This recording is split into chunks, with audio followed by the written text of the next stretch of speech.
Stephen Hassan's B.I.T.E Model of Authoritarian Control. Many people think of mind control as an ambiguous mystical process that cannot be defined in concrete terms. In reality, mind control refers to a specific set of methods and techniques, such as hypnosis or thought stopping, that influence how a person thinks, feels, and acts. And that's why I don't want to do hypnosis ever. I don't trust anybody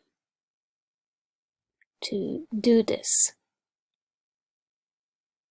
And possibly I could not be hypnotized because of this distrust anyway. So the B.I.T.E model is based on research and theory by Robert Jay Lifton, Margaret Singer, Edgar Schein, Jolyon West, and others who studied brainwashing in Maoist China, as well as cognitive dissonance theory by Leon Festinger.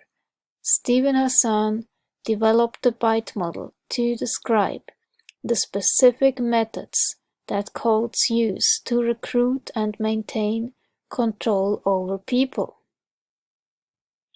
B.I.T.E stands for Behavior, Information, Thought, and Emotional Control. Behavior control. Regulate individuals' physical reality. Dictate where, how, and with whom the member lives and associates or isolates.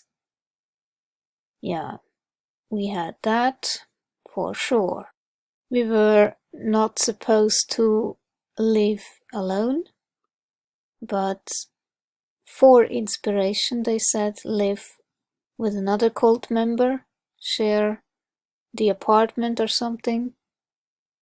And also people who were against the cult, they were to be shunned and avoided. And also isolation, even if you actually needed it, it was rather discouraged. And when, how, and with whom the member has sex, this was completely forbidden. We were all celibate. Control types of clothing and hairstyles. Yeah, men had to have short hair and girls long hair. And we were supposed to wear light colors, never black. And for meditation, girls had to wear saris and boys had to wear white. And yes, we were called boys and girls, not men and women, boys and girls. Regulate diet, food and drink, hunger or fasting. So it was not necessarily about fasting, but definitely we all were forbidden to eat meat and we had to be vegetarian. Manipulation and deprivation of sleep, for sure we had that because we had to get up at 6 o'clock every day and meditate regardless when we had gone to bed. So 6 o'clock is very early for me. And then you had to go jogging before work and all of that. And then in the evening you had to be somewhere giving a class or be in group meditation or something. And that was the idea anyway.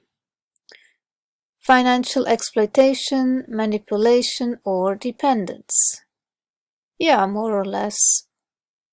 We had a regular salary for those who worked for the cult's company, a chain of gift shops all around the world, and from that salary we had to finance everything, also the traveling to New York twice a year and other travels.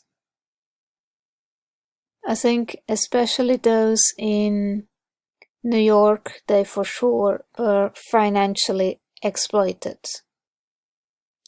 Restrict leisure, entertainment, vacation time, absolutely. We were not supposed to travel around without the cult being involved in some way. And entertainment, we were not supposed to go to the movies or anything else. And restrict leisure, definitely. It was all discouraged. Major time spent with group indoctrination and rituals and or self-indoctrination, including the internet. So we were forbidden to use the internet. There were some exceptions for business stuff, but the internet was called the dark force or hostile force, and we were afraid of using that internet because it could mean that we would be spiritually attacked. So that was of course a lie. So we would not find any information that was negative about the cult. Permission required for major decisions. Yes, definitely. You were not allowed to study on your own. You had to ask for permission. You had to ask for permission if you wanted to learn to drive a car.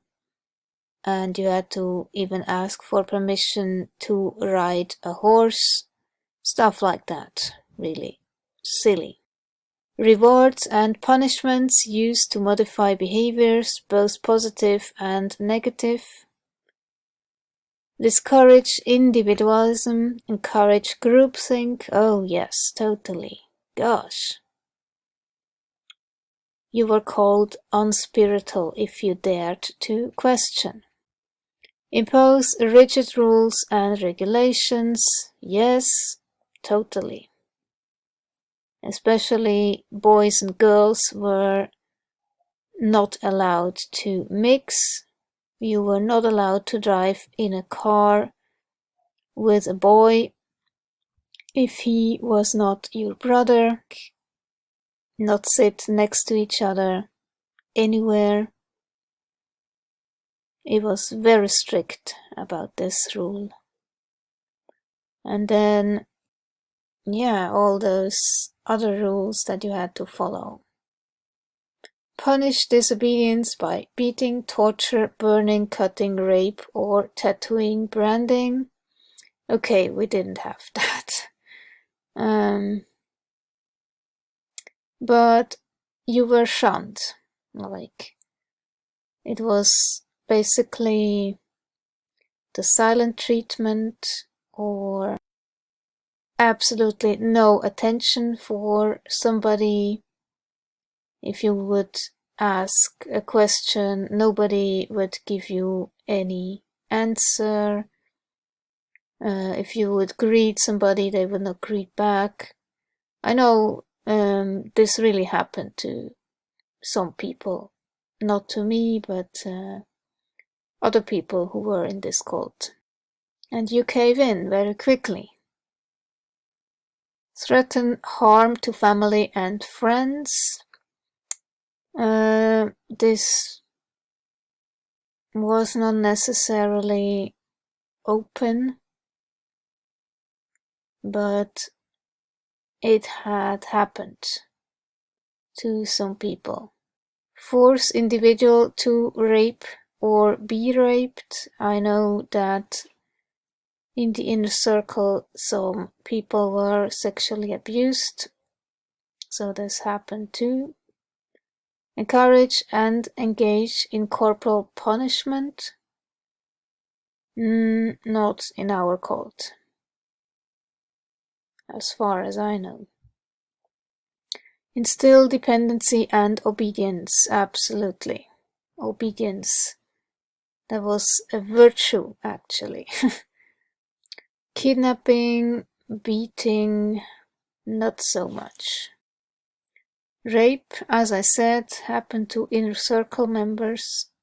Separation of families, yes, if somebody left the cult and was so-called hostile, not friendly towards the cult anymore, they were shunned, they were completely excommunicated, and members still in there were prohibited to talk to those family members. Yeah, the last two, no, not in this cult. Information control. Deception. A. Deliberately withhold information. B. Distort information to make it more acceptable. C. Systematically lie to the cult member. Yes, all of them. 2. Minimize or discourage access to non-cult sources of information, including A. Internet, TV, radio, books, articles, newspapers, magazines, media. B. Critical information. C. Former members. D. Keep members busy so they don't have time to think and investigate. E. Control through cell phone with texting, calls, internet tracking.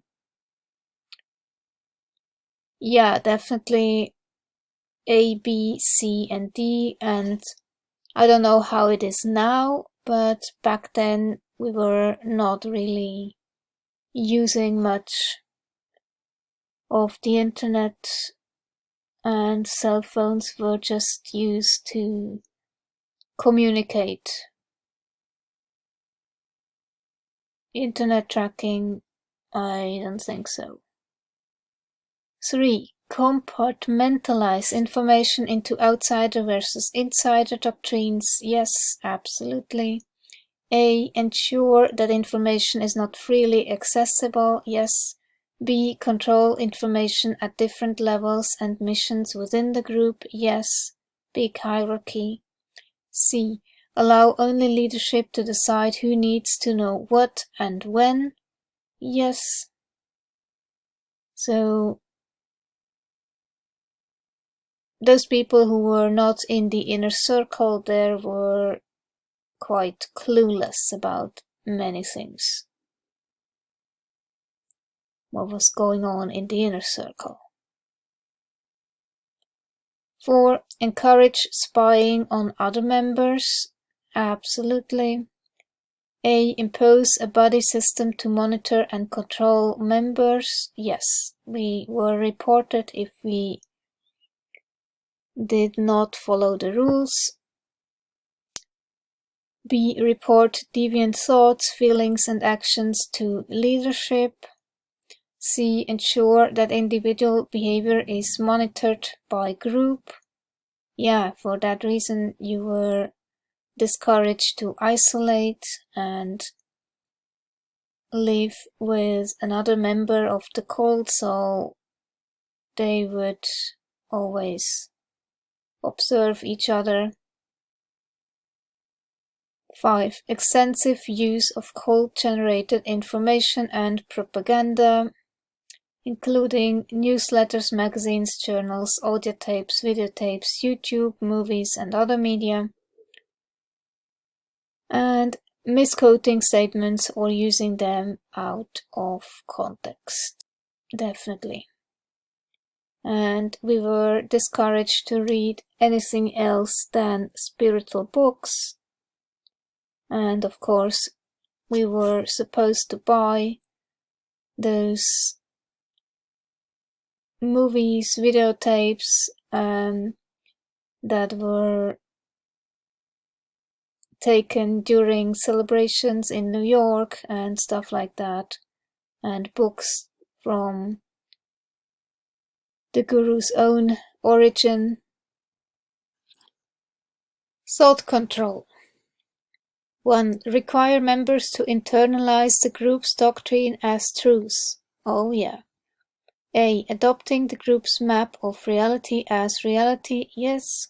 B. Instill black and white thinking. Yes. C. Decide between good versus evil. Yes. D. Organize people into us versus them. Yes. 2. Change person's name and identity. Yes, absolutely. We got those so-called spiritual names, and this was basically when you got one, then it was a sign that you had made spiritual progress. This really caused a lot of other problems if people didn't get a spiritual name for over 20 years. They were called unspiritual. So instantly, if you got a spiritual name, you would be elevated to a higher status in the hierarchy. But this is all made up. It's not real, of course. But we believed in this. Number 3. Use of loaded language and cliches, which constrict knowledge, stop critical thoughts, and reduce complexities into platitudes, buzzwords. Yes, absolutely. Number 4. Encourage only good and proper thoughts. Oh yeah. Number 5. Hypnotic techniques are used to alter mental states, undermine critical thinking, and even to age regress the member. Not that I know of, but definitely we were in a hypnotic state during the meditations when we were supposed to stare at a certain picture from the guru, or in New York when he was meditating. Somehow, when over 1,000 people in one place are focused on one person, definitely this will be some kind of hypnosis, I would say.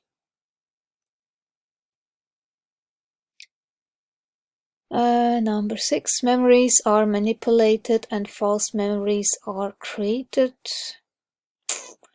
I don't know. It was just called whatever you had gone through in your childhood that was labeled as spiritual progress or whatever. Number 7. Teaching thought-stopping techniques which shut down reality testing by stopping negative thoughts and allowing only positive thoughts, including A. Denial, rationalization, justification, wishful thinking. B. Chanting, yes. C. Meditating, yes. D. Praying, yes. And yeah, all of that.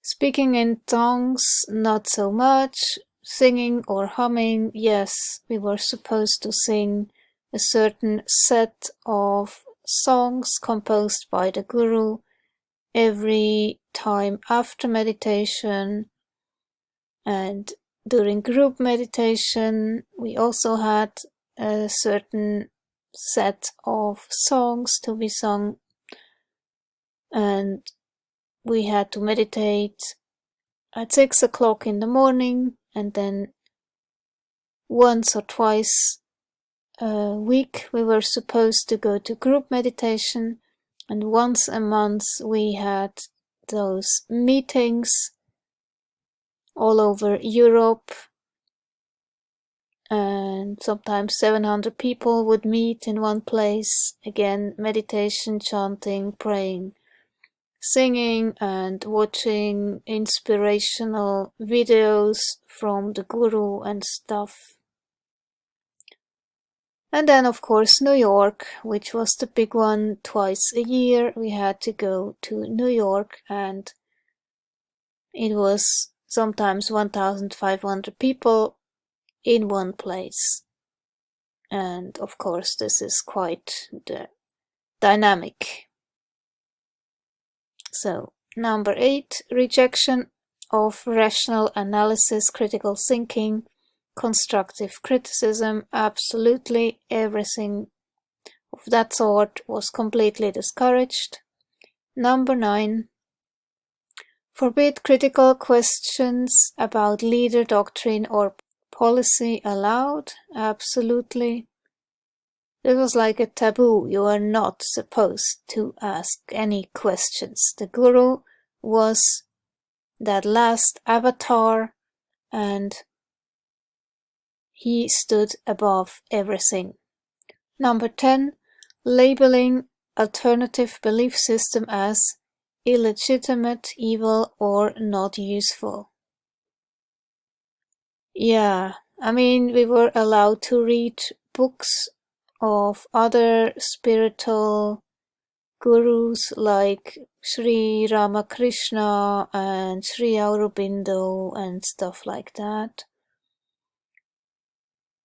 And also there was a lot of openness for Christianity. But anything else that wasn't spiritual in that regard, it was discouraged to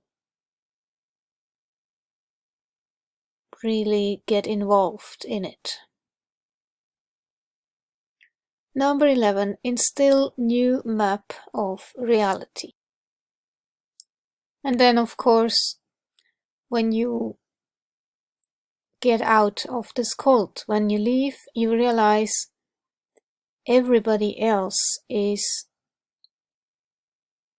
not buying into this, and they believe in very different things. So it's quite a culture shock for quite some time until you adapt and realize that you are free of this kind of control. Emotional control. 1.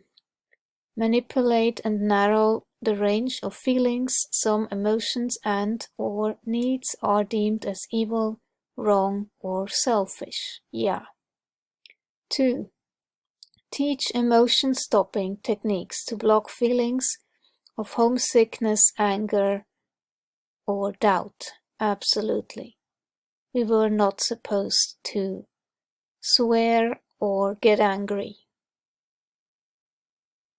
3. Make the person feel that problems are always their own fault, never the leader's or the group's fault. Yes, absolutely.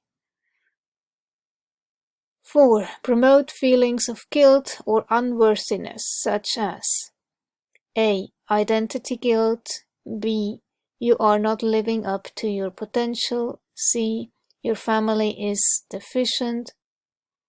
D. Your past is suspect. E. Your affiliations are unwise. F. Your thoughts, feelings, actions are irrelevant or selfish. Yes. G. Social guilt. F. Historical guilt. Number 5. Instill fear such as fear of A. Thinking independently. Yeah. B. The outside world. Yes.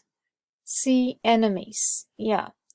D. Losing one's salvation. Yeah. if you would leave the cult, they said you would totally become unspiritual or even get sick because your soul was mad at you for leaving the cult. And number E, leaving or being shunned by the group. Yes. F, others' disapproval. Yes. F, historical guilt. 6. Extremes of emotional highs and lows. Love bombing and praise one moment and then declaring you are horrible sinner. Well, we were encouraged to feel enthusiasm all the time, which was impossible. And if we didn't, then of course you would feel guilty. 7. Ritualistic and sometimes public confession of sins. This one, we didn't do that, really. Number 8. Phobia, indoctrination, inculcating irrational fears about leaving the group or questioning the leader's authority. Yes, absolutely. A. No happiness or fulfillment possible outside of the group. Yes, absolutely. B. Terrible consequences if you leave. Hell, demon possession, incurable diseases, accidents, suicide, insanity, 10,000 reincarnations, etc. Oh my gosh, yes, very much so. C. Shunning of those who leave. Fear of being rejected by friends and family. Yes. D. Never a legitimate reason to leave. Those who leave are weak, undisciplined, unspiritual, worldly, brainwashed by family or counselor, or seduced by money, sex, or rock and roll. Yes, something like that. E. Threats of harm to ex-member and family. Well, not openly, but definitely if you would speak out of what was going on in the cult and even call it a cult openly, criticize them openly, or write something online against them openly, they will come after you. They would definitely do stuff and discourage you from publishing it or trying you to delete what you had written, and possibly even if they knew where you live, you could also expect something, maybe a letter or I don't know what. It didn't happen to me because I didn't speak out, and I am still afraid what happens if I do, because I really don't want any such attention.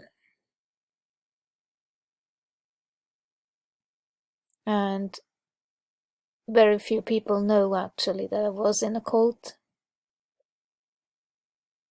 And it took me a long time to speak about it, but it's important to speak about it and have people support you in this that are not in the cult. And the problem with cult leaders, they always portray themselves as beneficial and good and spiritual and whatnot, but usually they are either malignant narcissists or psychopaths. Erich Fromm was the first to describe malignant narcissism.